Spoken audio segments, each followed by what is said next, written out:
예수께서 나사렛 회당에서 공생의 사역을 시작하실 때 이사야 61장 1절 2절 말씀을 인용해서 가난한 자에게 복음을 전하고 포로된 자에게 자유와 눈먼 자에게 다시 보게 함을 전파하기 위해서 오셨다라는 말씀을 했습니다. 세리 레위를 만나신 다음에는 나는 의인을 부르러 온 것이 아니고 죄인을 불러 회개시키러 왔노라고 말씀했습니다. 그리고 누가복음 19장을 보면 세리장 삭개오를 만난 다음 인자가 온 것은 잃어버린 자를 찾아 구원하려 하심이라고 말씀했습니다. 이 말씀들은 예수님이 본래 인간의 영역, 인류의 영역 밖에 계셨고 그 영역에서 이 세상 안으로 들어오신 목적이 무엇인지를 밝히는 말씀입니다. 또한 이 말씀은 인간은 죄인이요 잃어버린 상태에 있음을 보여줍니다. 사실이 이러하다면 우리는 나는 영적인 포로요 영적으로 파산 상태에 있고 나는 잃어버린 자라는 죄인이라는 이 분명한 인식을 가져야 될 것입니다. 그렇지 아니하면 예수님은 우리에게 아무 의미 없는 분이 되어버리고 맙니다. 왜냐하면 예수님은 병자, 죄인, 억눌린 자, 가난한 자들 위해서 오셨는데 우리 스스로가 나는 가난하지도 않고 병든 자도 아니요 나는 뭔가 필요로 하는 존재가 아니라는 인식을 가진다면 예수님이 우리에게 무슨 필요가 있겠습니까? 예수님이 이 사실을 단지 말로만이 아니고 실제적으로 분명하게 드러내시기 위해서 특별히 공적으로 선포하시기 위해서 세리가 베푼 잔치 자리에 참여했습니다. 단지 메시지로만 내가 잃어버린 자를 찾아 구원하러 왔다. 나는 의인이 아니라 죄인을 불러 회개시키러 왔다. 라고만 말씀하지 않고 그 자리를 만드셔서 직접 이 말씀을 선포하신 것입니다. 예수께서 이처럼 죄인의 대명사였던 세리가 베푼 잔치 자리에 참여하신 것은 죄를 대수롭지 않게 나는 여기겠다 라거나 나도 너희들과 똑같은 죄인이다 라는 사실을 나타내기 위함이 아니었습니다.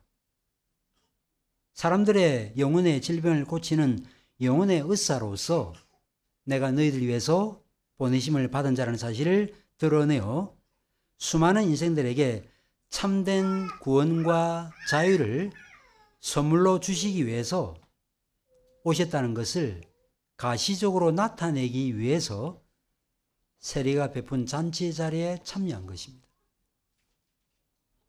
그럼에도 바리새인들과 유대인들은 예수님에 대해서 의구심을 가지고 있었습니다.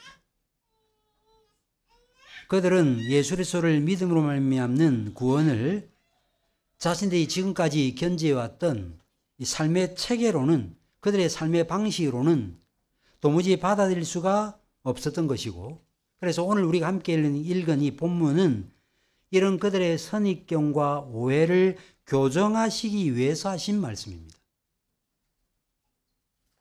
죄인들로 가득한 레위의 잔치 자리에서 예수님과 그의 제자들이 함께 있는 것을 본 일단의 사람들이 예수님께 질문했습니다.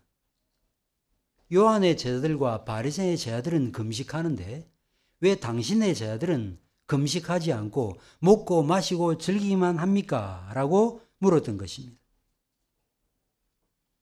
그런데 이 질문을 한 사람이 누굽니까? 동일한 사건이 나타나는 마태복음 9장을 보시면 요한의 제자들이 질문한 것으로 되어 있는데 누가복음에서는 이 질문을 누가 했는지 분명하게 언급하고 있지 않습니다. 전후 사정을 보면 아마 바리새인의 제자가 하지 않았겠는가 라고 생각을 하시겠지만 그것도 아님을 알 수 있습니다. 만약 이 질문을 바리새인의 제자들이 했다면 아니 바리새인들이 했다면 33절에서 우리의 제자들도 라고 말했을 거예요. 그런데 우리의 제자라고 말씀하고 있지 않습니다. 그러니까 바리새인의 제자라고 말했으니까 이 질문을 한 존재는 바리새인이 아닌 어떤 사람들이죠. 아마 주위에 있던 바리새인을 비롯한 몇몇 사람들이 질문했겠죠.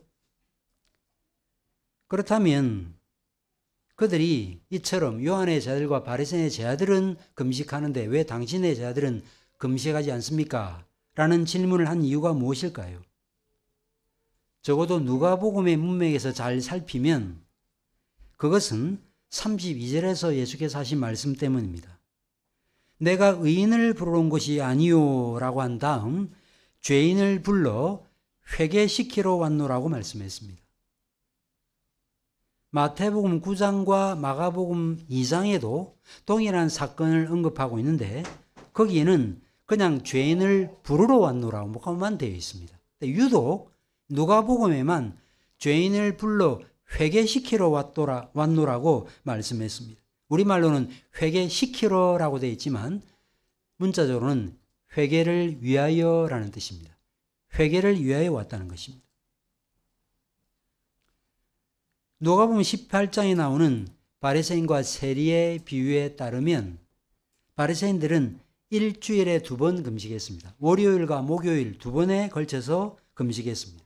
그런데 예수님의 제자들을 가만히 지켜보니 금식을 하지 않는 거예요. 잔치 자리에만 나아갑니다. 누가복음 7장 33절 34절에 이런 말씀이 있습니다. 세례요한이 와서 떡도 먹지 아니하며 포도주도 마시지 아니하며 너희 말이 귀신이 들렸다 하더니 인자는 와서 먹고 마시매 너희 말이 보라 먹기를 탐하고 포도주를 즐기는 사람이요 세리와 죄인의 친구로다 라는 말씀이 나타납니다. 그러니까 예수님과 예수님의 제자들은 먹기를 탐하는 잔치 자리에만 가기를 좋아하는 그런 사람들이다 라는 말이죠. 실제로 예수님은 40일 동안 금식하고 나신 다음 성경을 봐도 금식하셨다라는 말씀은 나타나지 않고 있기 때문에 금식하지 않으신 것으로 보입니다. 그래서 이 바리새인들과 서기관들이나 유대인들의 입장에서 볼 때는 예수님과 예수님의 모습에서 자신들이 여태까지 지켜왔던 전통과 규례를 준수하는 이 신앙생활과는 거리가 먼 모습을 바라보고 도대체 왜 당신들은 금식하지 않는가? 우리는 금식하는데. 이런 질문을 한 것이죠.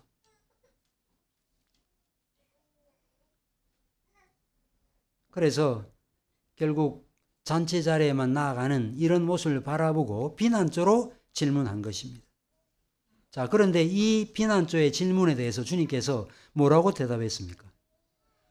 혼인집 손님들이 신랑과 함께 있는데 금식할 수 있느냐? 이렇게 물었어요.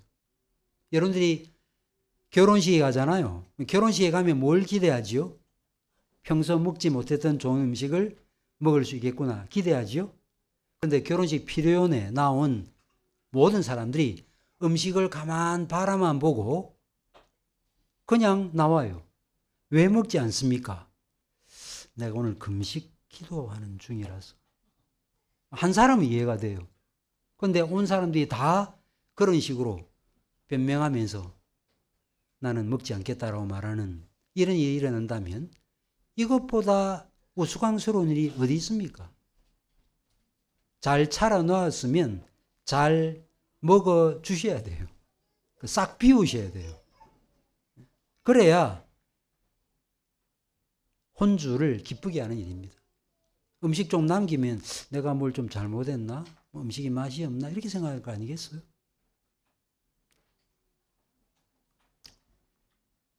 따라서 우리는 이 말씀에서 먼저 알아야 될 사실이 있는데 예수께서 금식 자체를 부정하신 것은 아니라는 사실을 기억해야 됩니다.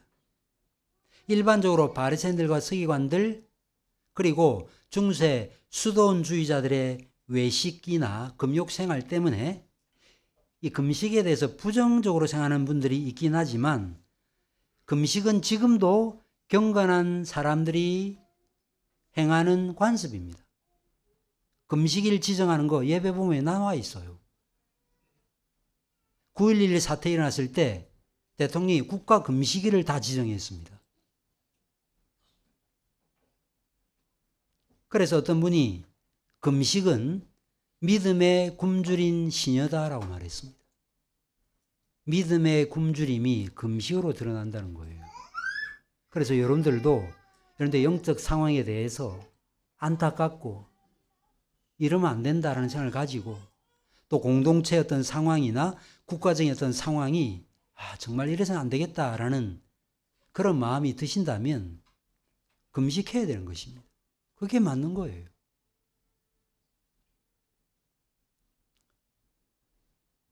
내 영혼이 어두운 곳에 있을 때, 그리고 내가 하나님에 대한 갈망이 너무 적다는 그 사실 때문에 말씀에 대한 갈증과 갈망은 없음에도 불구하고 좋은 음식을 탐하고자 하는 이 욕망이 내 마음 가운데 꿈틀거릴 때 우리는 때로 금식할 필요가 있습니다. 신자의 영혼이 욕망에 지배당하지 않고 성령에 붙들리게 될 수 있는 좋은 수단이 바로 금식이라 할 수 있는 것입니다. 자, 그러면 금식이 이처럼 좋은 것이라면 예수님과 예수님의 제자들은 왜 금식하지 않았을까요? 원래 구약 성경에 따르면, 레위기 23장 이런 데 따르면 1년 중에 대속죄일 날 하루 금식하도록 되어 있었고, 이뿐만 아니라 스가랴 7장, 8장 이런 데 읽어보시면 5월과 7월과 8월에 금식했다는 내용이 나타나요. 그게 뭐냐면 유다가 세 차례 바벨론의 공격을 받았거든요. 결국 그래서 나라가 망하지 않았습니까? 그런 그 안타까운 사정, 교회적 형편이 이처럼 황폐하게 되었다는 그 사실 때문에 금식하는 전통이 있어 왔던 거예요. 그런 일이 있었다는 것입니다. 지금도 재앙을 당하거나 국가적 어떤 위기 상황 가운데 처하게 될 때 금식하는 일이 일어나는 것입니다. 그런데 시간이 점점 지나가면서 금식은 점차 외적이고 형식적인 특징을 띠게 되었고 원래 갖고 있었던 그 의미가 퇴색되기 시작했습니다. 우리가 어떤 일을 익숙하게 하다 보면 뺀질뺀질해지죠, 그죠? 그래서 예를 들어서 연기하는 사람 큐 사인 나면 먹다가도 갑자기 막 눈물을 흘리면서 막 우는 연기를 잘 해내잖아요. 그럴 수 있다는 거죠. 마음에도 없는 거를 아주 능숙하게 행할 수 있는 것입니다. 예배 자리도 마찬가지죠. 오늘도 그냥 이전처럼 똑같이 예배 드리는 자리다. 나와 앉아 있는 거예요, 그냥. 그런데 정말 그 내용과 그 정성을 하나님께서 받으실 만한 그런 내용과 그 정성으로 할 수 있겠는가라고 할 때 그럴 수 없는 경우도 없지 않아 있으리라 생각합니다. 그래서 결국 바리새인들이 일주일에 2번 금식하는 게 정례화되었고 많은 사람들도 자신들의 전통에 따르기를 요구했던 것이고 이런 자신들의 의로움에 비할 때 이런 자신들의 경건 생활에 비할 때 그렇지 못한 너희들은 도대체 어떻게 생겨먹은 존재냐 하는 그런 마음으로 이렇게 질문을 한 것입니다. 우리도 이런 실수와 잘못을 범할 때가 많지요. 성경 많이 읽는 거, 새벽기도 나오는 거, 열심히 말씀을 알아가는 거, 신학서적을 탐독하는 거, 선교 나가는 거 좋은 일이에요. 그런데 그것을 기도로 삼아서 그러지 못하는 사람들에게 왜 당신들은 그렇게 못하느냐 라는 식으로 정죄하고 판단하는 것은 옳지 않은 것입니다.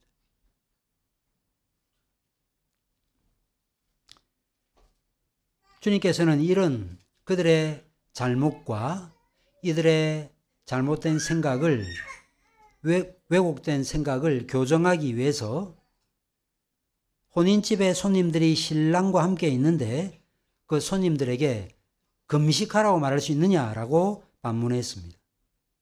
사실 금식은 슬픔과 애통과 안타까움의 상징 아니겠습니까? 어느 누가 기쁘고 즐거운데 금식합니까? 명절 때 연회에 참석한 사람들 보통 때보다 훨씬 더 많은 음료수를 먹고 이제는 탄산음료 안 먹었는데 먹기도 하고, 예전에는 딱 정량만 먹었는데 그래도 한 접시 더 드시고, 그렇게 하지 않습니까? 잔치 중에 잔치를 할 수 있는 혼인잔치 자리에서는 더 말할 것도 없는 것입니다. 이런 일반적인 예를 드시면서 주님께서 그 어느 때보다 기쁘고 즐거워야 될 그 혼인잔치 자리에 참여한 손님들이 금식할 수 있겠느냐? 신랑을 빼앗기는 날이 있다면 금식할 수 있겠지만 그렇지 않다면 금식할 수 있겠는가라고 대답하신 것입니다. 우리 여기서 뭘 알게 되는가 하면 예수님께서 자신을 신랑에 비유했고 제자들을 신랑의 손님들에게 비유하고 있음을 알게 되죠.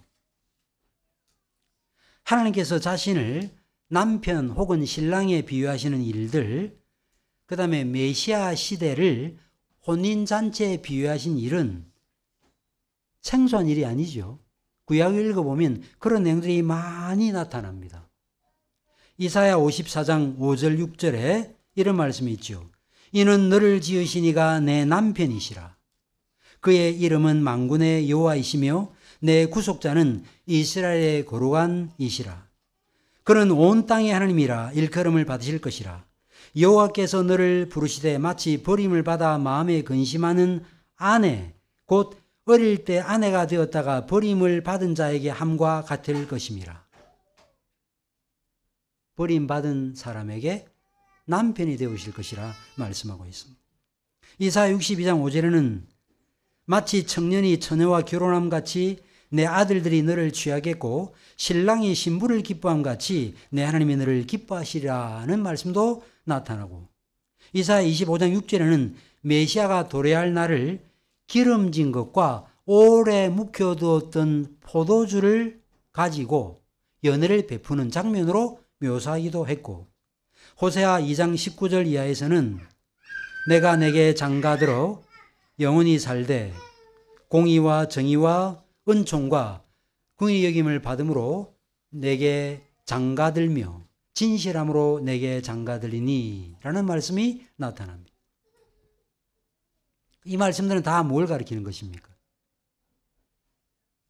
우리의 영역 바깥에 계셨던 그분이 세상 안으로 들어오셔서 메시아 시대를 돌이켜 하실 것을 염두에 두고 예언자들이 예언한 예언의 말씀입니다. 그런데 때가 참에 메시아 시대가 도래하게 된 것입니다. 예수께서 우리의 신랑으로 남편으로 역사 안에 들어오신 것입니다. 그래서 혼인집 손님들이 신랑과 함께 있을 때 금식할 수 있는가라는 말씀은 이런 시대임을 그들에게 보여주면서 이런 시대가 얼마나 기쁘고 즐거운 시대인지, 이런 시대에 걸맞는 신앙생활의 방식은 고행과 금욕이 아니라는 거예요. 하나님 그분을 크게 기뻐하고 즐거워야 된다라는 것입니다.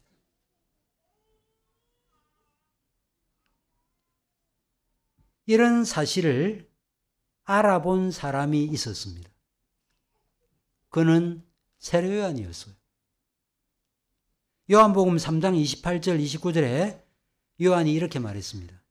내가 말한 바 나는 그리스도가 아니요 그의 앞에 보내심을 받은 자라고 한 것을 증언할 자는 너희니 신부를 취하는 자는 신랑이나 서서 신랑의 음성을 듣는 친구가 크게 기뻐하나니 나는 이런 기쁨으로 충만하여노라고 말했습니다. 그래서 요한은 예수님을 신랑에 비유하고 자신을 신랑 친구에 비유하면서 신랑이 신부를 취할 때 이를 기뻐하는 것은 당연한 일이라고 말했던 것입니다.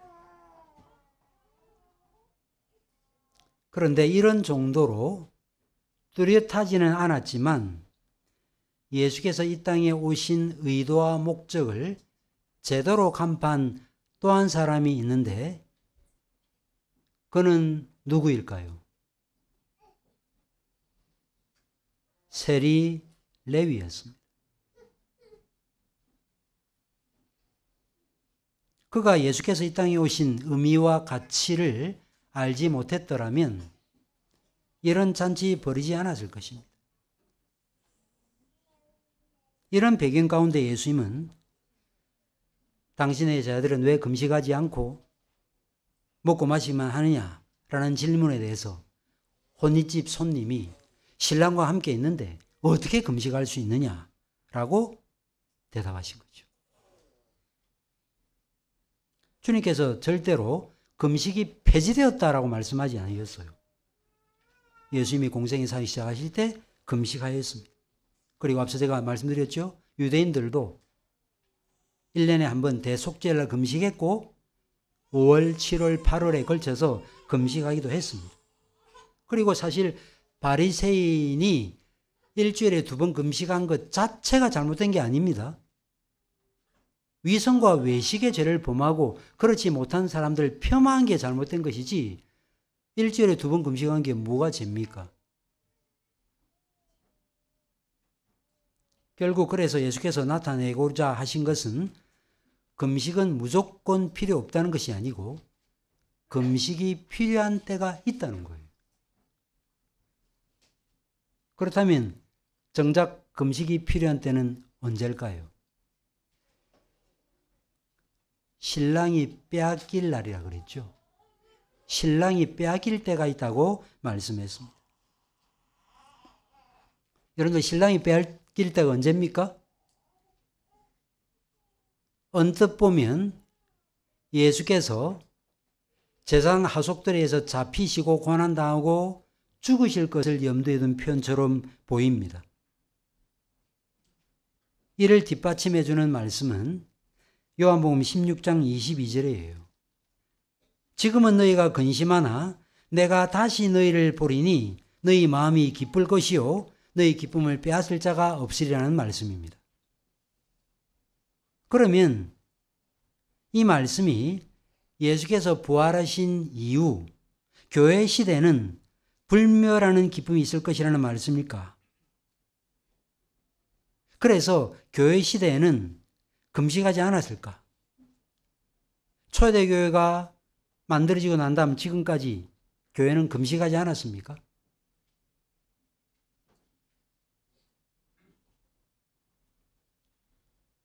말하자면 예수께서 잡히신 그때는 금식하고 예수께서 부활 승천하시고 난 다음에는 금식하지 않았나요? 아니거든요. 사도행전 13장을 읽어보시면 안디옥 교회에서 이방인의 선교사로 바울과 바나바를 따로 세울 때 금식했고 사도행전 14장 23절에는 각 교회에서 장로들을 택하여 금식했다는 구절도 나타나고 있습니다. 이것은 초대의 교회 그리스도인들이 예수님의 말씀을 부활 이후에는 금식이 배제된다라는 뜻으로 이해하지 않았음을 보여주는 뚜렷한 증거입니다. 그렇다면 지금은 너희가 근심하나 내가 다시 너희를 보리니 너희 마음이 기쁠 것이요 너희 기쁨을 빼앗을 자가 없으리라는 요한복음 16장 22절 말씀은 어떤 말씀으로 이해해야 될까요? 그 말씀은 예수께서 부활 승천하고 난 다음에는 금식이 필요 없다. 그런 뜻이 아니고 십자가의 참된 의미를 깨닫고 난 다음에라야 온전한 기쁨, 진정한 기쁨에 사로잡힌다는 뜻이었습니다. 이 기쁨은 어떤 고통과 어려움도 침범할 수 없을 만큼 차원이 높은 기쁨이다. 그런 뜻이지 금식할 필요 없다. 그런 뜻이 아니라는 것입니다. 보혜사 성령께서 임재하시면 그로 인해서 지속될 수 있는 기쁨이다. 라는 그런 말씀이었습니다. 다시 말해서 예수 그리스도께서 죽고 부활 승천하시고 보혜사 성령을 보내시는 사건을 통해서 지금까지 온 인류가 겪었던 광범한 슬픔의 역사는 끝이 나고 참 기쁨의 역사가 시작된다 하는 것을 의미하는 말씀으로 이해되는 것입니다. 그렇다면 신랑을 빼앗길 날이 이르리니 그때 금식할 것이라는 이 말씀은 어떤 의미로 하신 말씀일까요? 결국 이 말씀은 예수께서 죽음에서 부활하여 하늘 아버지에게로 돌아가시면 교회 시대 안에서 그때 금식할 것이라는 말씀인데, 따라서 신랑을 빼앗길 날은 교회 시대 전체를 염두에 두는 말씀으로 이해해야 되는 것입니다. 이렇게 이해할 수밖에 없는 것은 마태복음 25장 1절부터 13절을 읽어보시면 지혜로운 5처녀, 슬기로운 5처녀 비유가 나타나거든요. 거기 비유를 보시면 예수님의 재림을 뭐라고 말하죠? 신랑이 다시 오는 것으로, 도착한 것으로 소개하고 있습니다. 밤중에 소리가 나되 보라 신랑이로다 맞으러 나오라는 말씀이 나타나고 있는 것입니다.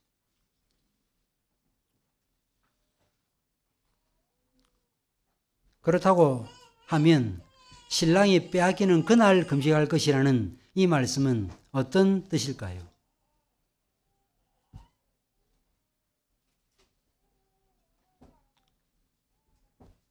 여러분들에게 불만족이 있죠? 불만족이 있습니다. 그 불만족 중에 예수 믿는 사람만 가지고 있는 불만족이 어떤 불만족이죠? 더 성화되지 못하고, 더 거룩하지 못하고, 더 살아가지 못하는 것에 대한 불만족이에요.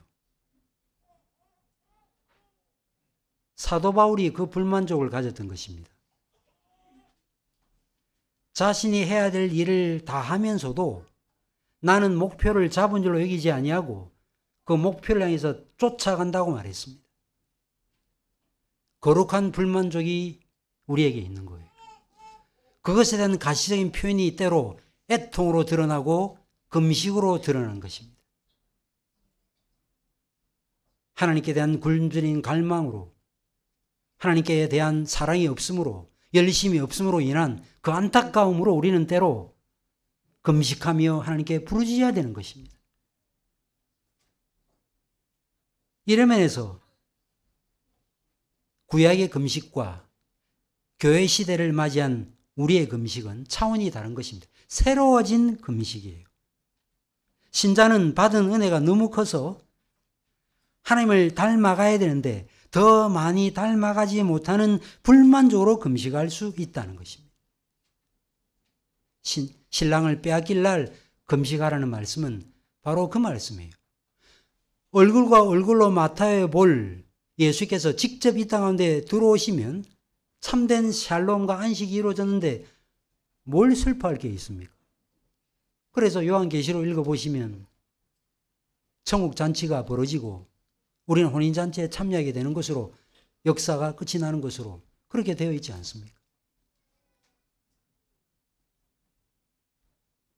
그런데 이런 사실을 유대인들과 일단의 바리새인들과 서기관들이 몰랐던 거죠. 그래서 주님은 친절하게도 두 가지 비유를 말씀했습니다.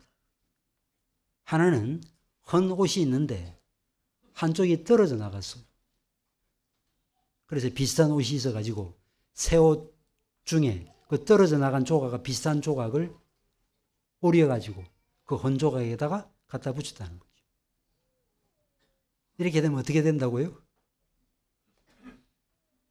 새 옷은 당연히 떨어져 나갔으니까 못 입고 헌 옷도 모양은 비슷하나 전혀 어울리지 않아서 오히려 그 새 조각 때문에 헌 조각이 더 부각되어 보이지 않겠나요? 그래서 둘 다 못 쓴다는 거예요. 또 하나의 비유는 무엇입니까? 유대인들은 포도주를 가죽 부두에다가 넣었거든요. 근데 발효가 되잖아요. 그럼 이게 부풀러 올라요. 그런데 부풀러 오른 그 낡은 가죽 부두에다가 또다시 새 포도주를 넣으면 새 포도주가 또 발효되면서 찢어지고 마는 것입니다. 그 비유를 드신 것입니다. 이 비유의 핵심은 옛 것과 새 것은 양립할 수 없다는 것입니다. 함께 있을 수 없다는 거예요. 구약의 희생제물과 제사는 세상 죄를 지고 가는 하나님의 어린 양으로서의 모형과 그림자, 예표와 상징이죠. 그런데 그 자체로 죄를 없이 할 수는 없습니다. 그게 히브리서죠. 황소와 염소의 피가 죄를 없이 할 수 없다는 거죠. 물론 제3의 본질은 구약시대나 신약시대나 동일하다고 할 수 있겠습니다. 다윗도 그리고 범죄한 여러 이스라엘 백성들도 속죄제를 드리면서 속건제를 드리면서 죄사면을 받아 누렸습니다. 그러나 새 시대와 옛 시대가 뭐가 다른 겁니까? 옛 시대는 율법은 실체로 주어졌지만 은혜는 그림자와 예표와 상징으로만 주어졌어요. 근데 새 시대는 그림자와 예표와 상징이 필요 없는 시대, 하나님의 은혜가 실체로 드러난 시대인 것입니다. 주인공이 왔어요. 주인공이 오면 주인공이 안 와가지고 주인공 대역을 했던 어떤 사람이 있다고 볼 때 대역할 필요 있어요, 없어요? 없어요. 주인공한테 하라 그러면 돼요. 역사의 주인공으로 예수님이 오셨어요. 그러면 예수님 안에서 죄 용서의 은혜를 받아 누리고 기뻐하고 즐거워하는 삶을 살면 되는 것입니다. 그런데 그 예수님을 맞이하고 환영하고 그분 앞에서 기뻐하고 즐거워하는 생각은 하지 않고 그저 구약의 형식과 규례에 그냥 매여가지고 그것이 자기 의의 기준이 돼요. 나는 금식하는데 왜 너는 금식 안 하느냐 하는 식으로 정죄한다는 것은 예수님이 누구신지 이 시대가 어떤 시대인지를 도무지 모르고 있음을 보여주는 것입니다.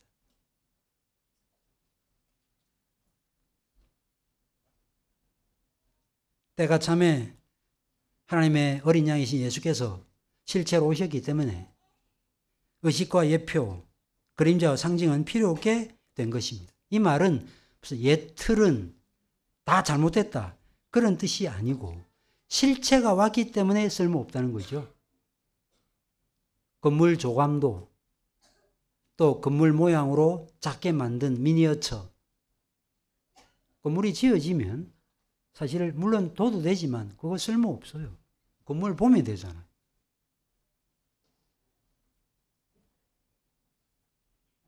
구약의 제사제도나 정결규례는 옛날에 주어진 예표로서 그것은 그리스도를 가리키는 이정표였는데 이정표가 이정표로 해서 기능을 다한 거예요. 그 다음에는 이정표가 가리키신 그리스도를 만나서 그분 안에서 기뻐하고 즐거워하고 죄 용서의 은혜를 받아 누리면 되는 것입니다. 예수님은 이런 면에서 자기 백성 가운데 거하신 하나님의 현존이었습니다. 하나님 그분이 들어오신 거예요. 성부가 성자라는 말이 아니고 성부도 하나님이지만 성자도 하나님이라는 말씀입니다. 이것을 알아봤던 사람이 세례요한이고 이것을 감지했던 사람이 세리 레위였다는 것입니다. 이런 예수님의 모습은 전통적인 신앙생활을 하는 사람들에게 있어서는 별로 좋아 보이지 않았던 정도가 아니라 이런 짓을 할 수 있는가? 어떻게 세리하고 죄인하고 먹고 마시느냐? 아니 어떻게 교회가 저런 사랑을 받을 수 있는가? 이렇게 생각하는 거죠. 2년 전에 토론토에 캐날시 캐나다 개혁교회에 갔는데 베델 교회 갔습니다. 지난번에 2년 전에 왔던 멜라니가 다닌 교회예요. 거기에 우리가 말하면 사회선교부 같은 부서가 있어요. 뭘 하느냐? 수천만 원을 들여서 제3세계에 있는 가정을 입양합니다. 캐나다로 데려와요. 그래야 정착하게 만들고 기술을 배우고 학교에 다니게 만들어 그 가족을 그 땅에 살게 하는 프로젝트를 수년 동안 진행하는 거예요. 이게 하나님 나라의 기쁨과 즐거움을 만끽한 그런 교회다 모습 아니겠습니까? 우리 교회도 사회선교부에서 여러분들을 만나고 찾아가고 음식을 주고 보육원들 학생들 부르고 공도 차고 또 7월에는 아이들도 데리고 놀이동산도 가고 이런 일을 왜 합니까? 자선단체이기 때문이 아니에요.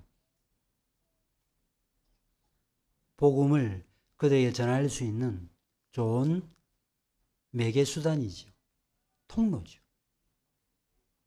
그런데 만약에 어떤 사람이 아니 교회가 할 일이 없어서 뭐 그런 일을 하느냐 하는 식으로 비난한다면 교회가 뭔지 복음의 은혜가 뭔지를 전혀 모르는 사람이라고 할 수 있지 않겠습니까? 결국 예수께서 이처럼 혼인집 손님이 신랑과 함께 있을 때 금식할 수 있느냐? 그리고 두 가지 이 비유, 생배 조각 비유와 새 포도주 비유를 드신 것은 이런 그들의 경직된 사고와 생각을 깨뜨리시기 위함이었습니다. 세상 사람들은 새 포도주는 새 부대에 넣어야 된다는 말씀을 어떻게 이해하죠? 일반적으로 정치권에서 그 말씀 많이 사용합니다. 새 포도주는 새 부대에 담아야 된다. 그분들이 뭘 알고 그런 말씀을 하는 것일까요? 전혀 몰라요. 그냥 내용을 담는 컨텐츠가 달라지면 컨텐츠를 담을 수 있는 그릇도 달라져야 된다. 뭐 이런 정도로 이 말씀을 이해하지만 사실 제가 오늘 여러분에게 말씀드린 것처럼 그렇게 단순한 말씀이 아니라 하는 것입니다. 생배 조각과 새 포도주는 예수님과 함께 도래한 새로운 실제, 하나님 나라를 대변합니다. 새 포도주는 새 부대에 넣어야 된다는 이 말씀, 신랑의 비유 되시는 예수님의 도래로 인해서 하나님의 구속의 역사가 열렸기 때문에 이제는 더 이상 옛 틀을 고집해서는 안 된다 하는 뜻이었습니다. 예수께서 이 땅 위에서 제일 먼저 바라신 첫 일성, 회개하라, 천국이 가까웠느니라. 이 말씀이죠. 천국은 어떤 나라입니까? 우리 한국 교인들이 가장 많이 오해하는 단어가 천국이에요. 아니, 천국을 나는 올바로 이해하는데 이렇게 사는 분 계시겠죠. 근데 일반적으로 한국 교인들은 천국 가면 죽어서 나가는 데라고 생각해요. 천국, 하늘나라예요. 주님께서 이 땅에 오실 때 뭐라고 말씀하셨다고요? 하늘나라가 임했다는 거예요. 이 땅에 하나님의 나라가 임했는데 죽어서 나가는 천국이라고 생각하면 되겠습니까? 말씀을 전혀 이해하지 못하는 거죠. 그래서 하나님 나라의 현재성, 이 이야기를 사실 이 3, 40년 전부터 이야기했어요. 현재 임한 하나님의 나라, 이런 특강도 하고 막 그렇게 했는데 이런 이해를 여러분들은 그래도 가지고 계시죠? 적어도 저희 교회에서 신앙을 오랫동안 하였으니까. 하나님의 나라가 임했고 신랑이 이미 오셨어요. 물론 예수께서 죽고 부활 승천하시고 하늘 우편에 계시다가 다시 오시긴 하겠지만, 자, 그런데 예수님께서 부활 승천하실 때 하나님 나라도 따라 하늘로 가버렸습니까? 하나님 나라, 여기 하나님 나라 임했다 그랬는데 하나님의 나라가 따라가 버렸어요? 아니죠. 하나님의 나라가 지금 펼쳐졌죠. 그래서 교회가 뭡니까? 교회가 하나님의 나라는 아니지만 교회는 하나님의 나라를 증시하는, 증거하고 보여주는 공동체 아니겠습니까? 그렇다면 우리는 하나님의 나라 안에서 살아가는 사람들이고 신랑이신 그리스도를 만난 사람들이니 기본적인 우리 신앙생활의 전반적인 모습은 기쁨과 즐거움이에요. 그래서 바울이 뭐라 그랬어요? 항상 기뻐하라. 내가 다시 말하노니 기뻐하라. 예수 믿는 사람들이 가장 기쁘고 즐거워야 될 사람이에요, 사실은. 웬만한 고통과 어려움이 닥쳐도 문제시하지 않는 사람들이 그리스도인입니다. 조금 나한테 말을 좀 세게 했다, 힘들게 했다. 그것 때문에 거기에 푹 빠져가지고 저놈을 내가 어떻게 처리를 하나, 이런 생각에 빠진 사람이 예수 믿는 사람이 아니죠.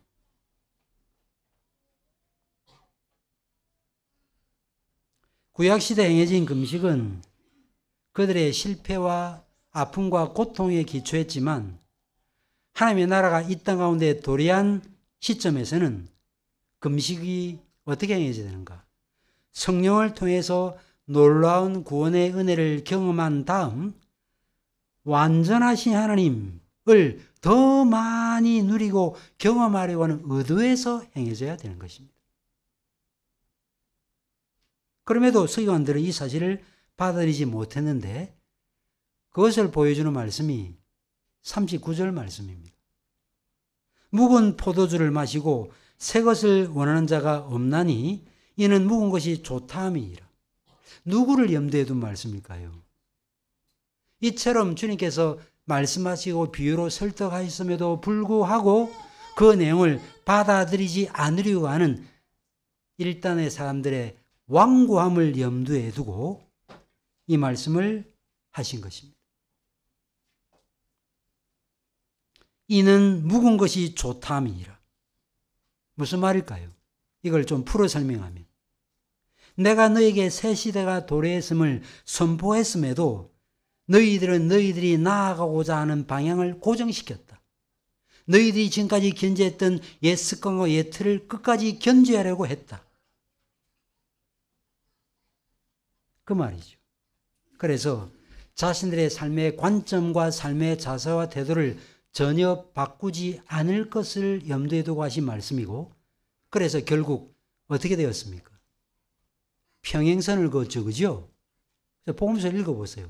지속적으로 바리새인들과 서기관들은 예수님을 계속 비난하고 정죄하고, 이제 다음 주는 아니겠고 다다음 주 살펴보겠지만 안식일 날 왜 밀 이삭을 따서 비벼 먹느냐, 계속 비난하고 참견하고 정죄하고 했던 것이.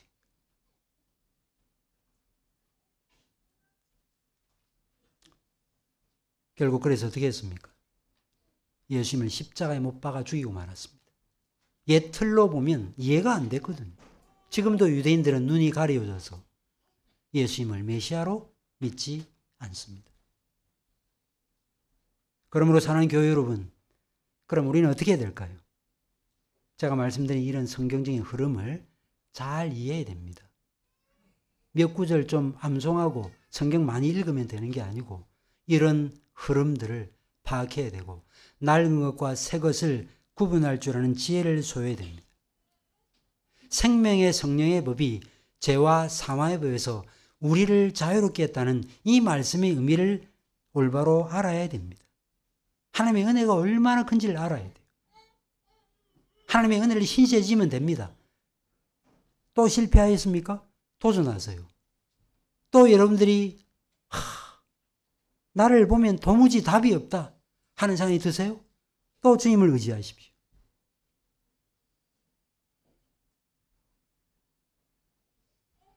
이런 원리를 모르는 사람은 자기를 절제하고 자기가 애써서 뭘 해보려고 그래요.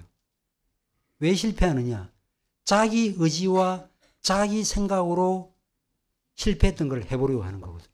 그래서 뭐라고 말하죠? 성령을 따라 행하라. 성령을 쫓아 행하라. 말하자면 힘 100% 빼고 100% 그리스도에게 의지하라. 너 모든 삶의 무게중심을 그리스도에게 맡기라. 그게 신앙생활을 잘하는 방법이다. 네가 좀 이룬 거 그거 가지고 자랑하고 그것 때문에 남 판단하고 하지 말라는 것입니다. 신앙생활은 그리스도께서 이미 베푸신 혼인 잔치 자리에서 떠나지 않는 것입니다. 날마다 그 잔치 자리에 참여하는 거예요. 굶주리고 힘들고 어려우면 또 그 잔치 자리에 참여하는 것입니다. 사랑하는 교회 여러분, 그리스도께서 이루신 이 은혜와 영광이 얼마나 큰지를 깨달으시고 이 은혜 안에 항상 거하시기 바랍니다. 이미 베푸신 은혜를 거부하고 스스로의 경건과 의의 근거로 하나님께 나아가려고 애쓰지 마십시오. 앞으로 베푸실 천국의 혼인잔치를 기대하면서 예배와 성찬상으로 나아가서 하나님과 함께 먹고 마시는 기쁨이 충만한 신앙생활 하시는 사랑 우리 모든 교우들 되시기를 간절히 바랍니다. 기도하겠습니다. 하나님 아버지 주신 말씀을 생각하면서 우리가 얼마나 큰 은혜를 받아 누린 자인지를 깨닫게 됩니다. 이미 혼인잔치에 초청받은 하나님의 사람들이요, 신랑의 형제들이요, 신랑의 제자들임을 기억하면서 신랑과 함께 오래 머물기를 바랍니다. 비록 우리 주님께서 부활 승천하시고 지금은 하늘 우편에 계시지만 성령님, 예수의 영이신 그분께서 오늘도 우리와 함께 하시고 우리 가운데 내주하시고 우리에게 말씀하시고 격려하시고 위로하신다는 그 사실을 기억하면서 내가 다시 오리라 하신 그 제рем의 약속을 염두에 두고 영적 갈증을 느끼면서 거룩한 불만족을 가지고 이미 누리신 은혜가, 이미 우리에게 주신 은혜가 얼마나 큰지를 기억하고 그 은혜에 걸맞지 못한 내 삶의 모습 때문에 금식할지언정 이미 베푸신 은혜와 사랑의 크기와 넓이를 알지 못한 채 자신의 경건과 의를 의지해서 하나님의 은혜를 받아보고자 하는 그런 차원에서 금식하는 어리석음을 범치 않도록 도와주시옵소서. 주님만으로 기뻐하고 만족하고 성령의 세술에 취해서 성령의 능력으로 살아가는 하나님의 나라의 권수들이 다 될 수 있도록 인도하여 주시옵소서. 예수 그리스도의 이름으로 기도드리옵나이다. 아멘.